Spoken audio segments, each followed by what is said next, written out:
Magnetoresistive random access memory is a non-volatile random access memory technology under development since the 1990s. Continued increases in density of existing memory technologies, notably flash, RAM and DRAM, kept it in a niche role in the market. But its proponents believe that the advantages are so overwhelming that magnetoresistive RAM will eventually become dominant for all types of memory, becoming a universal memory. Description: unlike conventional RAM chip technologies, data in MRAM is not stored as electric charge or current flows but by magnetic storage elements. The elements are formed from two ferromagnetic plates, each of which can hold a magnetization, separated by a thin insulating layer. One of the two plates is a permanent magnet set to a particular polarity. The other plate's magnetization can be changed to match that of an external field to store memory. This configuration is known as a spin valve and is the simplest structure for an MRAM bit. A memory device is built from a grid of such cells. The simplest method of reading is accomplished by measuring the electrical resistance of the cell. A particular cell is selected by powering an associated transistor that switches current from a supply line through the cell to ground. Due to the magnetic tunnel effect, the electrical resistance of the cell changes due to the orientation of the fields in the two plates. By measuring the resulting current, the resistance inside any particular cell can be determined, and from this the magnetization polarity of the writable plate. Typically, if the two plates have the same polarity, this is considered to mean 1, while if the two plates are of opposite polarity, the resistance will be higher and this means 0. Data is written to the cells using a variety of means. In the simplest, classic design, each cell lies between a pair of write lines arranged at right angles to each other, parallel to the cell, one above and one below the cell. When current is passed through them, an induced magnetic field is created at the junction, which the writable plate picks up. This pattern of operation is similar to core memory, a system commonly used in the 1960s. This approach requires a fairly substantial current to generate the field, however, which makes it less interesting for low-power uses. One of MRAM's primary disadvantages. Additionally, as the device is scaled down in size, there comes a time when the induced field overlaps adjacent cells over a small area, leading to potential false writes.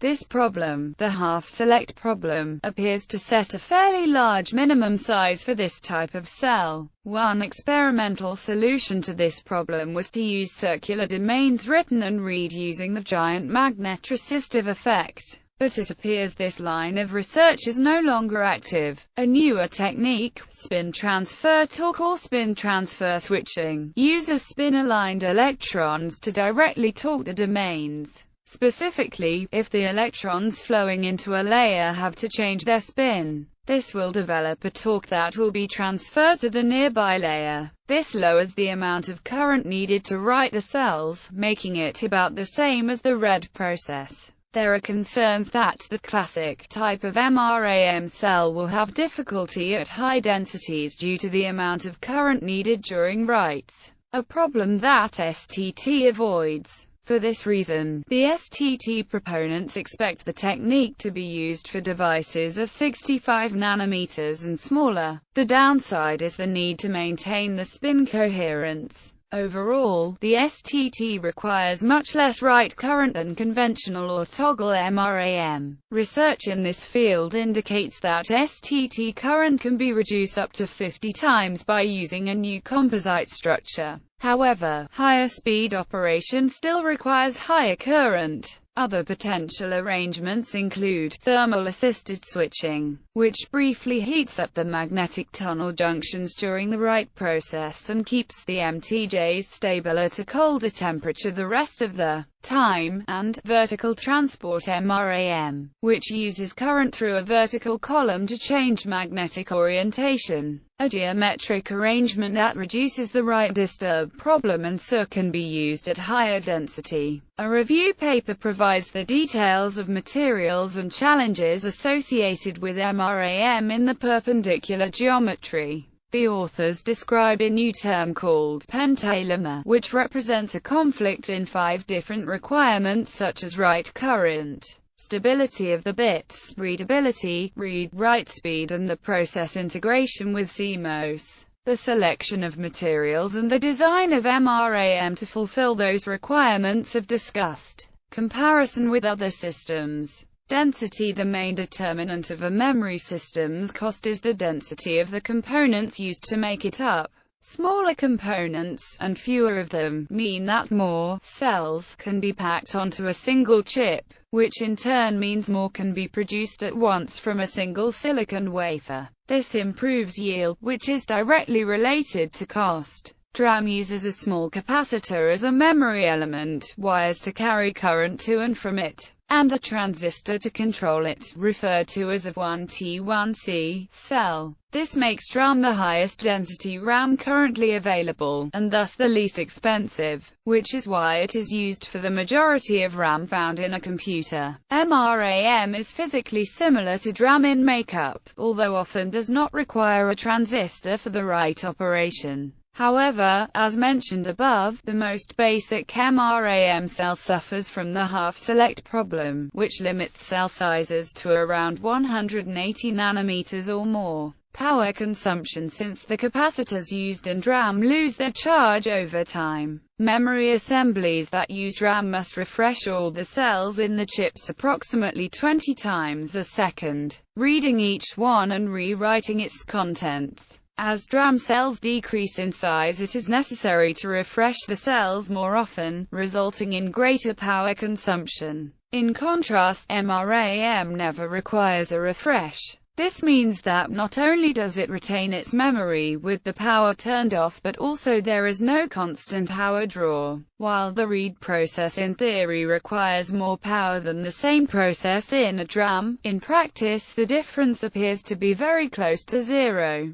However, the write process requires more power to overcome the existing field stored in the junction, varying from 3 to 8 times the power required during reading. Although the exact amount of power savings depends on the nature of the work, more frequent writing will require more power. In general, MRAM proponents expect much lower power consumption compared to DRAM. STT-based MRAMs eliminate the difference between reading and writing, further reducing power requirements. It is also worth comparing MRAM with another common memory system, flash RAM. Like MRAM, flash does not lose its memory when power is removed, which makes it very common as a hard disk replacement in small devices such as digital audio players or digital cameras. When used for reading, flash and MRAM are very similar in power requirements. However, flash is rewritten using a large pulse of voltage that is stored up over time in a charge pump,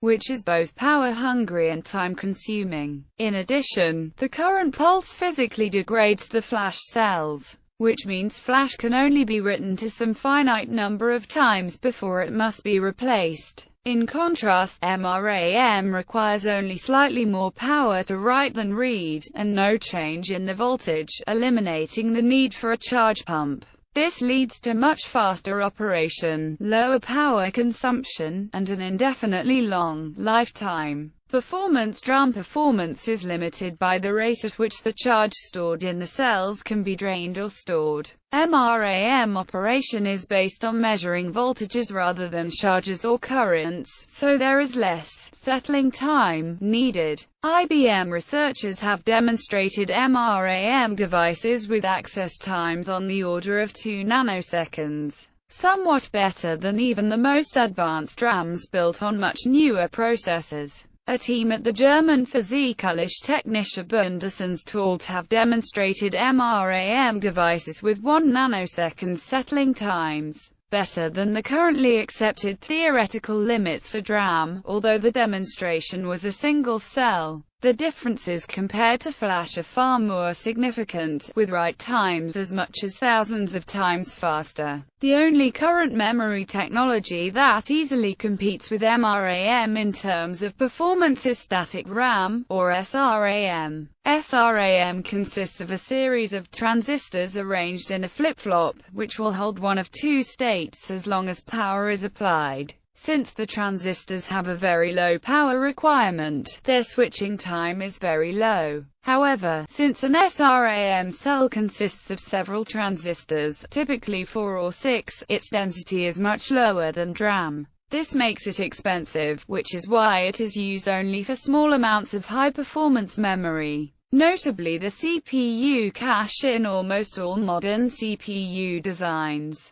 Although MRAM is not quite as fast as SRAM, it is close enough to be interesting even in this role. Given its much higher density, a CPU designer may be inclined to use MRAM to offer a much larger but somewhat slower cache, rather than a smaller but faster one. It remains to be seen how this trade-off will play out in the future. Overall, MRAM has similar performance to SRAM, similar density to DRAM but much lower power consumption than DRAM, and is much faster and suffers no degradation over time in comparison to flash memory. It is this combination of features that some suggest makes it the universal memory, able to replace SRAM, DRAM, EEPROM, and flash.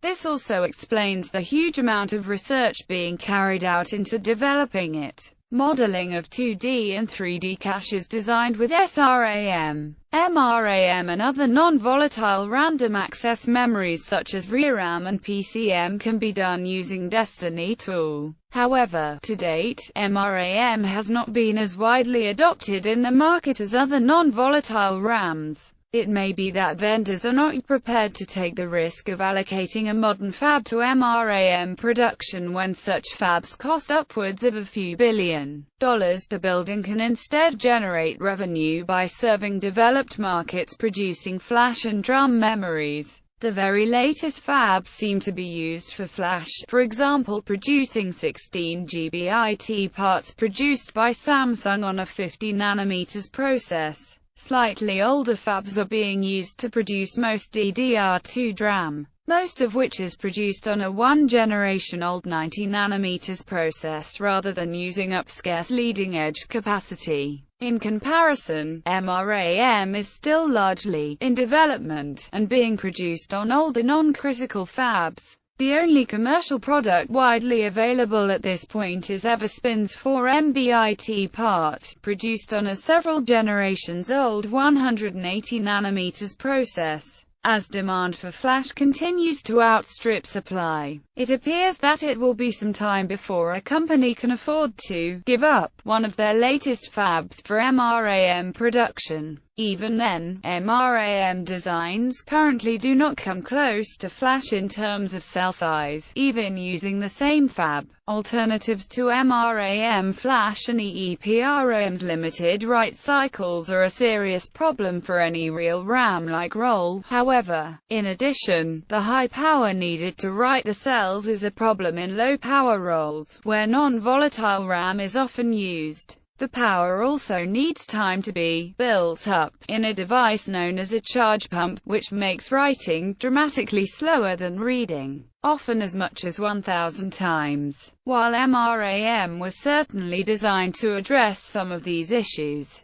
a number of other new memory devices are in production or have been proposed to address these shortcomings. To date, the only such system to enter widespread production is ferroelectric RAM, or FRAM, another solid-state technology to see more than purely experimental development is phase-change RAM, or PRAM. PRAM is based on the same storage mechanism as writable CDs and DVDs, but reads them based on their changes in electrical resistance rather than changes in their optical properties. Considered a dark horse for some time, in 2006 Samsung announced the availability of a 512 megabits part, considerably higher capacity than either MRAM or FRAM. The areal density of these parts appears to be even higher than modern flash devices, the lower overall storage being due to the lack of multi-bit encoding. This announcement was followed by one from Intel and ST Microelectronics,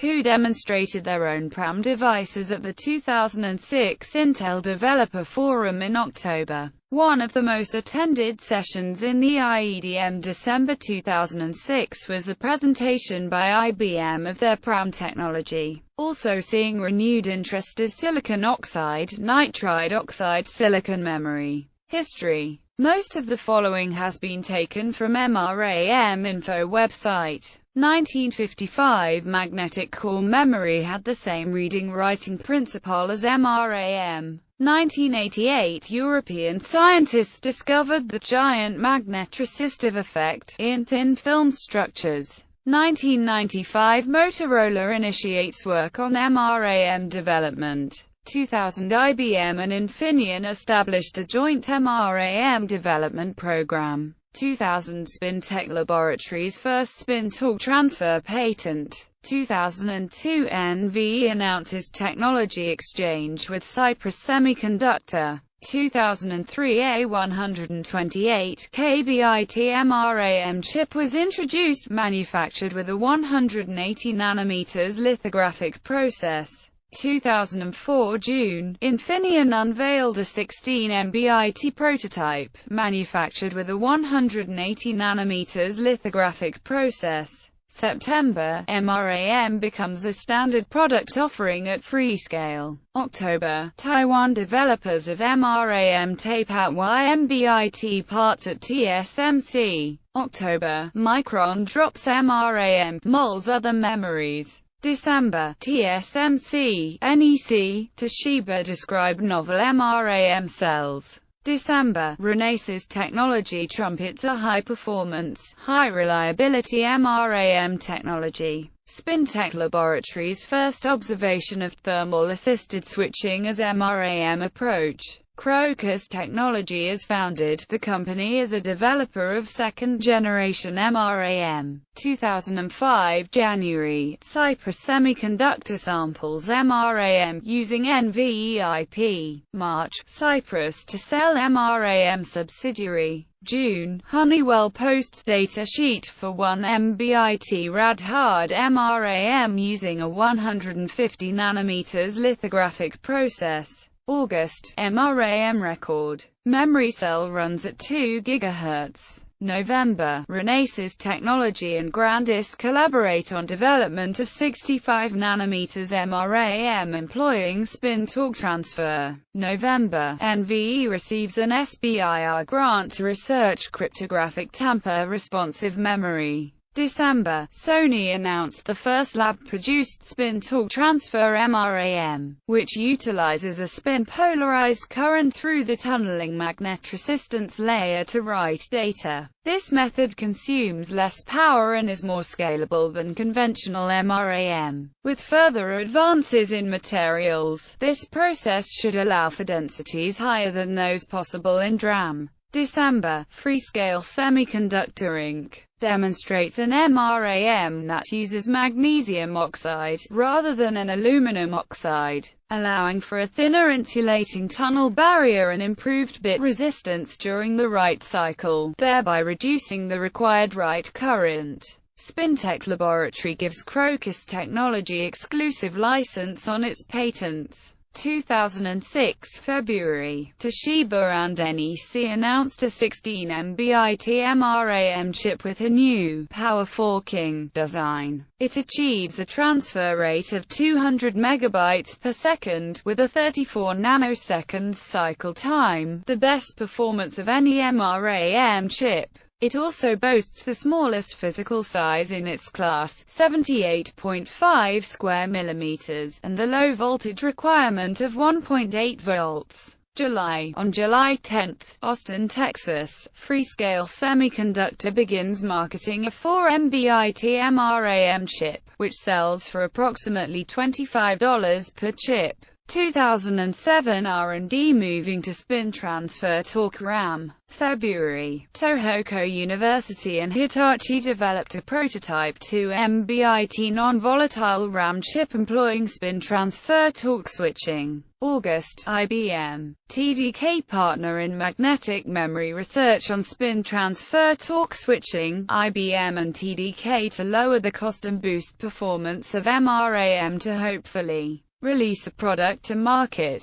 November, Toshiba applied and proved the spin transfer torque switching with perpendicular magnetic anisotropy MTJ device. November, NEC develops world's fastest SRAM-compatible MRAM with operation speed of 250 MHz. 2008 Japanese satellite, SpriteSat, to use Freescale MRAM to replace SRAM and flash components. June, Samsung and Hynix become partner on STT-MRAM. June, Freescale spins off MRAM operations as new company Everspin. August, scientists in Germany have developed next-generation MRAM that is said to operate as fast as fundamental performance limits allow, with write cycles under 1 nanosecond. 2009 June, Hitachi and Tohoku University demonstrated a 32 MBIT spin transfer torque RAM.